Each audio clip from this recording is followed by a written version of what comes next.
Imagine un instant que tu te tiens au bord d'une falaise, le vent rugissant autour de toi, le vide s'ouvrant sous tes pieds, ton cœur bat à tout rompre, non pas de peur, mais d'une clarté brute, absolue. En cet instant, tu sais qui tu es, tu sais ce que tu veux. Tu sais que rien ni personne ne peut t'arrêter.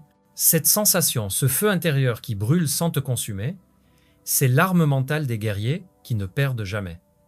Ce n'est pas une question de force physique, d'épée tranchante ou de stratégie savante, c'est une discipline de l'esprit, forgée dans le creuset de la vie, affûtée par des siècles de sagesse stoïcienne.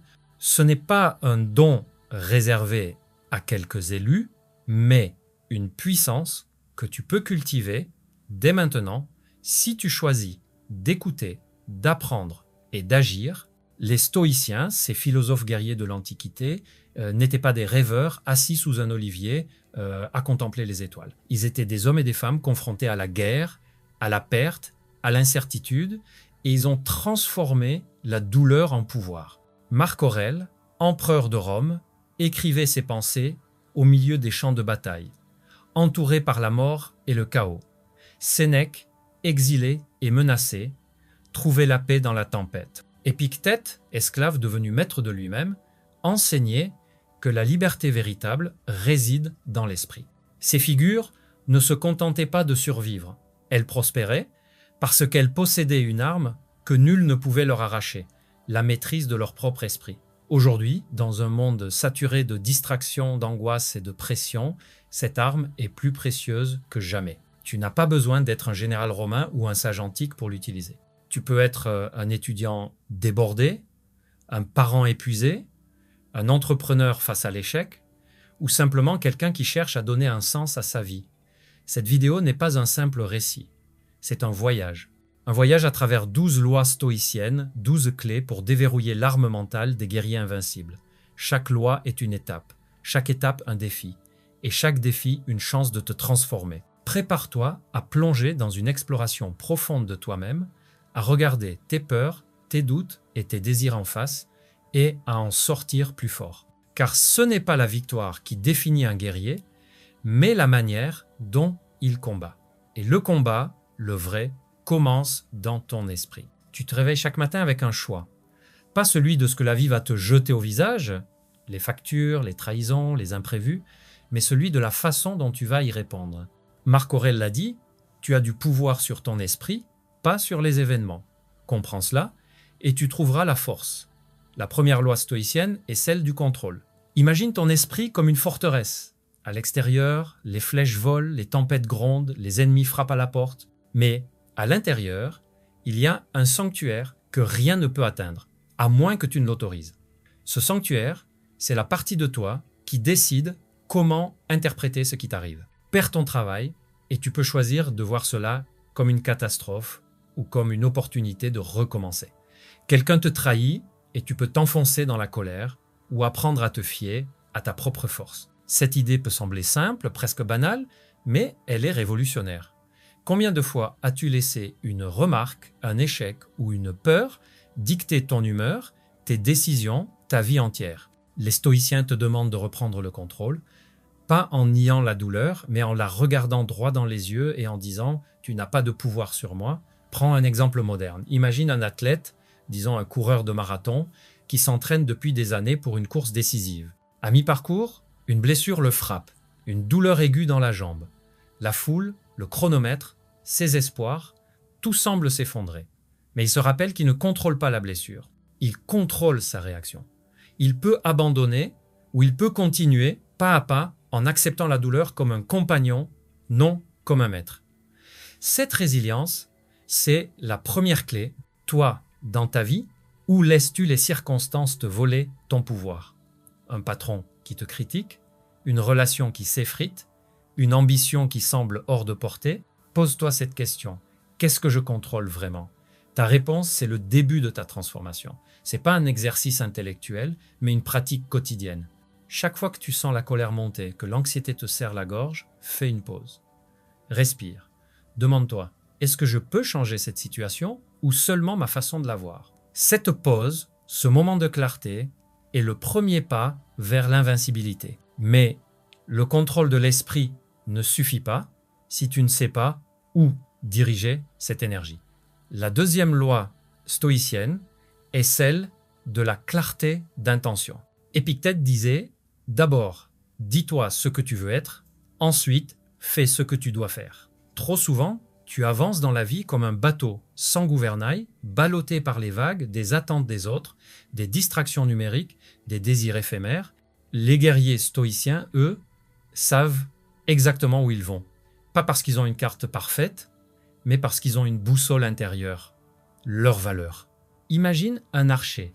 Il ne tire pas sa flèche au hasard, espérant toucher quelque chose. Il vise, ajuste, concentre toute son énergie sur la cible. Ta vie est cette flèche.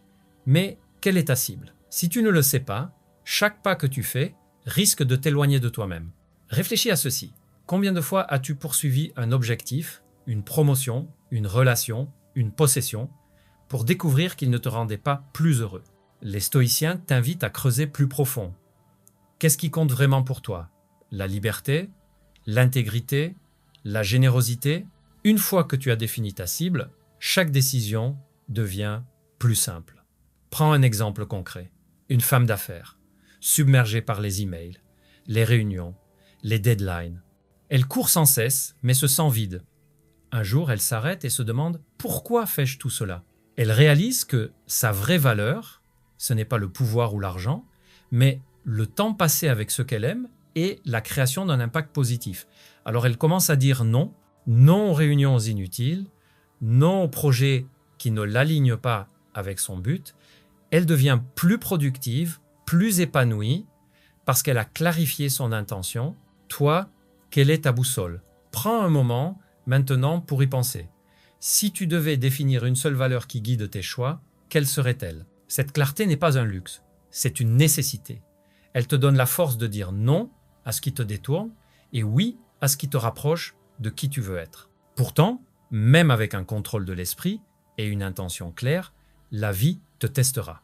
La troisième loi stoïcienne est celle de l'acceptation radicale. Sénèque écrivait « Il n'y a pas de vent favorable pour celui qui ne sait pas où il va, mais pour celui qui sait, tout vent est favorable. » Cette loi ne te demande pas de te résigner, mais d'embrasser la réalité telle qu'elle est, sans résistance inutile. Imagine un surfeur face à une vague gigantesque. Il ne peut pas arrêter l'océan. Il ne peut pas changer la vague, mais il peut apprendre à la chevaucher, à utiliser sa force pour avancer. La vie est cet océan et ces vagues sont les défis, les pertes, les injustices. Résister à ce que tu ne peux pas changer, c'est comme frapper l'eau de tes poings, tu ne fais que t'épuiser. Accepter, en revanche, c'est trouver la liberté dans le chaos. Pense à une situation réelle. Un homme perd son entreprise après des années de travail acharné. La colère, le désespoir, le sentiment d'injustice l'envahissent. Mais, un jour, il lit Sénèque et comprend. Il ne peut pas changer le passé, mais il peut choisir ce qu'il en fait. Il accepte la perte, non comme une fin, mais comme un nouveau départ. Il utilise ses compétences, son expérience, pour créer quelque chose de nouveau, quelque chose de mieux. Cette acceptation n'est pas de la passivité, c'est une force active. Elle te libère de l'amertume pour te permettre de construire dans ta vie. Qu'est-ce que tu refuses d'accepter? Une erreur passée? Une relation brisée? Une limitation physique ou financière? Demande-toi, si je ne peux pas changer cela, comment puis-je l'utiliser? Cette question est une clé. Elle transforme les obstacles en tremplins, les échecs en leçons, les tempêtes en vent qui te poussent vers l'avant. Mais accepter la réalité ne signifie pas te complaire dans la médiocrité. La quatrième loi stoïcienne est celle de l'effort constant. Marc Aurèle disait « Ne pense pas à ce que tu veux devenir, mais à ce que tu dois faire. » Les guerriers ne gagnent pas par hasard. Ils s'entraînent jour après jour, même quand personne ne regarde. Cette discipline n'est pas glamour. Elle est faite de petits choix, de routines banales, de moments où tu préférerais abandonner, mais où tu continues. Imagine un sculpteur face à un bloc de marbre. Chaque coup de ciseau semble insignifiant, mais avec le temps, une œuvre d'art émerge. Ta vie est ce bloc de marbre. Chaque habitude, chaque décision est un coup de ciseau. Prends un exemple. Un écrivain, un Herbe, débordé par son travail quotidien, rêve de publier un roman. Il n'a pas des heures à consacrer à l'écriture, mais il décide d'écrire une page par jour. Une page, c'est tout. Au bout d'un an, il a un manuscrit. Cette constance, c'est l'arme des stoïciens. Elle ne demande pas de talent exceptionnel, mais une volonté de faire. Toi, quelle est la petite action que tu peux faire aujourd'hui et demain et après-demain pour te rapprocher de ton but? Peut être méditer 5 minutes, lire 10 pages ou dire non à une distraction. Ces petits efforts s'accumulent comme des gouttes d'eau qui finissent par percer la pierre. La discipline n'est pas une punition, c'est une promesse que tu te fais à toi-même. Et pourtant, la discipline seule peut devenir une prison si elle n'est pas guidée par la 5e loi, la tempérance. Les stoïciens ne cherchaient pas à tout posséder, mais à posséder ce qui suffisait. Épictète disait « La richesse ne consiste pas à avoir beaucoup, mais à désirer peu ». Dans un monde qui te pousse à vouloir toujours plus d'argent, plus de reconnaissance, plus de tout, la tempérance est un acte de rébellion. Imagine un jardinier. Il ne plante pas 1000 fleurs dans un espace trop petit, car elles s'étoufferaient. Il choisit avec soin, il espace, il cultive l'équilibre. Ta vie est ce jardin. Si tu cours après chaque désir, chaque opportunité, tu t'éparpilles. La tempérance, c'est l'art de dire « ça suffit ». Prends un exemple moderne. Un influenceur sur les réseaux sociaux, obsédé par les likes et les abonnés. Il poste sans cesse, compare, s'épuise. Un jour, il décide de se concentrer sur la qualité, pas la quantité. Il poste moins, mais avec plus de sens. Ses abonnés diminuent d'abord, mais ceux qui restent sont plus engagés, plus authentiques. Ils retrouvent la paix. Toi, où te perds-tu dans l'excès? Peut être dans la consommation, la comparaison ou même dans le travail. La tempérance te demande de faire un pas en arrière, de respirer, de choisir ce qui nourrit vraiment ton âme. C'est une force, pas une faiblesse. C'est la capacité de dire « j'ai assez et je suis assez ». Mais même avec la tempérance, la vie te mettra face à la peur. La 6e loi stoïcienne est celle du courage face à l'adversité. Marc Aurèle écrivait « Si ce n'est pas juste, ne le fais pas. Si ce n'est pas vrai, ne le dis pas. » Le courage, pour les stoïciens, n'est pas l'absence de peur, mais l'action malgré la peur. Imagine un alpiniste face à une paroi abrupte. Le vent hurle, ses mains tremblent, son cœur cogne. Mais il pose un pied, puis un autre, non parce qu'il est sûr de réussir, mais parce qu'il refuse de laisser la peur décider pour lui.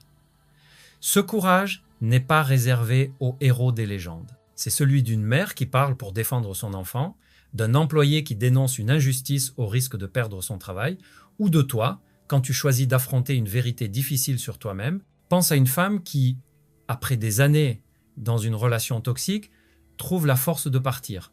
Elle a peur de la solitude, de l'inconnu, mais elle sait que rester serait trahir qui elle est. Ce pas, cet acte de courage, change tout. Dans ta vie, quelle peur te retient?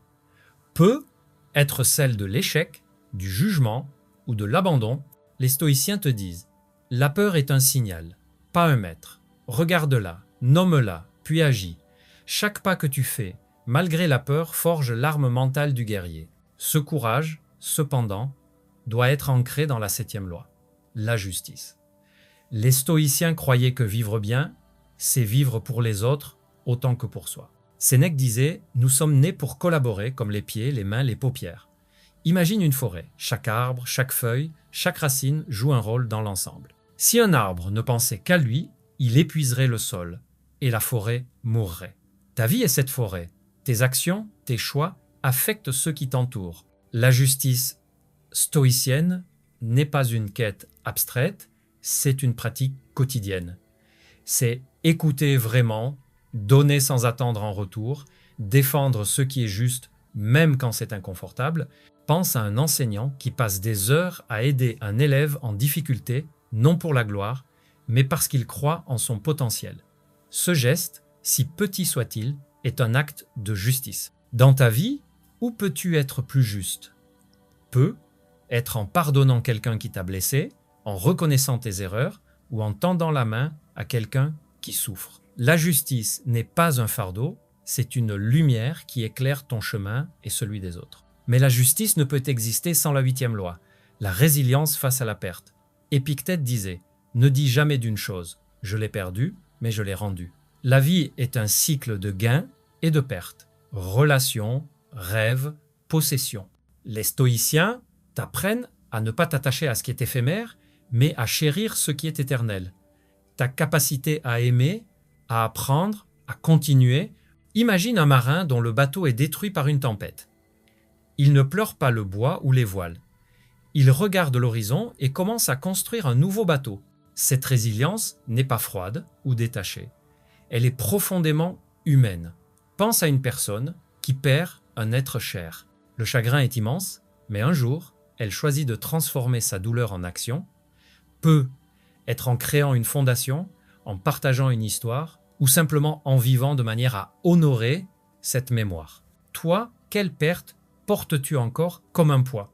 Les stoïciens te demandent de la poser, non pour l'oublier, mais pour la transformer. Demande-toi, comment puis-je rendre cette perte significative? C'est pas facile, mais c'est possible. Et dans cette possibilité réside ta force. Cette force, cependant, doit être nourrie par la 9e loi, la réflexion. Marc Aurèle passait ses soirées à écrire, non pour la postérité, mais pour se comprendre lui-même. Il disait « Regarde en toi ». C'est là que se trouve la source du bien. La réflexion, c'est l'art de t'arrêter, de te poser les questions difficiles. Qui suis-je? Suis-je fidèle à mes valeurs? Où puis-je m'améliorer? Imagine un forgeron qui affine une lame. Chaque coup, chaque regard rend l'arme plus tranchante. Ton esprit est cette lame et la réflexion est le marteau. Prends un exemple. Un manager qui, après une journée chaotique, prend 10 minutes pour noter ce qui a fonctionné, ce qui a échoué et comment il peut faire mieux demain. Ces 10 minutes ne changent pas le monde, mais elles changent lui. Toi, quand as-tu pris le temps de réfléchir